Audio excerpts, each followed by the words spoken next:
thoughts. Raj says, what is the ruling to repeat the adhan if the masjid uses recorded adhan? Should we still say the dua after the adhan for that?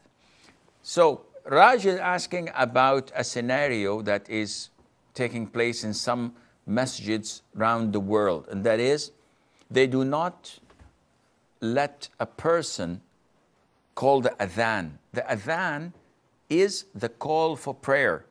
So when you hear the man saying through loudspeakers, Allahu Akbar, Allahu Akbar, this is called the adhan. And this shows you and is a sign and signifies to you and informs you that the time of prayer has begun. So he's asking about, in some places, instead of a living person calling the adhan, they bring a tape recorder, and on time they just simply play it. Like in airports, in some hotels, in some malls. So he says, would we be recommended to repeat? Why would we repeat? Because the Prophet told us, ﷺ, that whenever you hear the adhan, you repeat after the mu'adhin. Whatever he says, you say Allahu Akbar, you say Allahu Akbar. Ashhadu an la ilaha illallah, ashhadu an Muhammad Rasulullah, you repeat that. Hayya ala salat, hayya ala al-falah, you say la hawla wa la quwwata illa billah 4 times. Allahu Akbar, etc. to the end.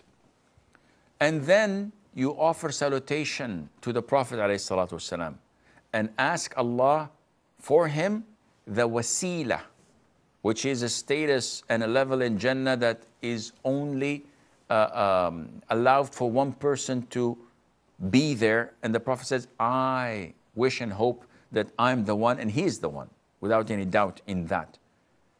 So the Prophet told us whoever does this would gain his intercession, his shafa'ah. So Raj is saying, if I hear the adhan being called from a recorder, from a cassette, so should I say it? The answer is no. Because the sunnah is to repeat after an adhan that is being live, that is being recited by a human being who is doing it live.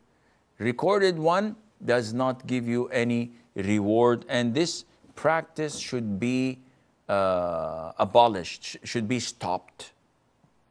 Adhan has to be called by a person, because in few years' time, I would not doubt, I would not be amazed if I see in some of these new tech masjids who have a new religion other than Islam. You go to Germany, you find a masjid led by a woman, and it's for homosexuals, for transgenders, for criminals, whatever, any thing that comes, and they say this is a masjid. You go to another masjid in another country, they say this is a gay Muslim masjid. What is this? Tomorrow they're going to have rapist masjids, for example. This is not part of Islam. So I would not suspect that maybe in a few years' time, you'll go to a masjid in this European country where they have a robot, new advanced from Japan, and he leads a prayer, and wow, a sudais is reciting, or a shreem is reciting, and the robot is doing the prayer and people behind him. This saves money, saves time, reduces errors. You don't have to do sujood as-sahw. What kind of a religion are these people playing with? So definitely what's taking place is not part of the sunnah.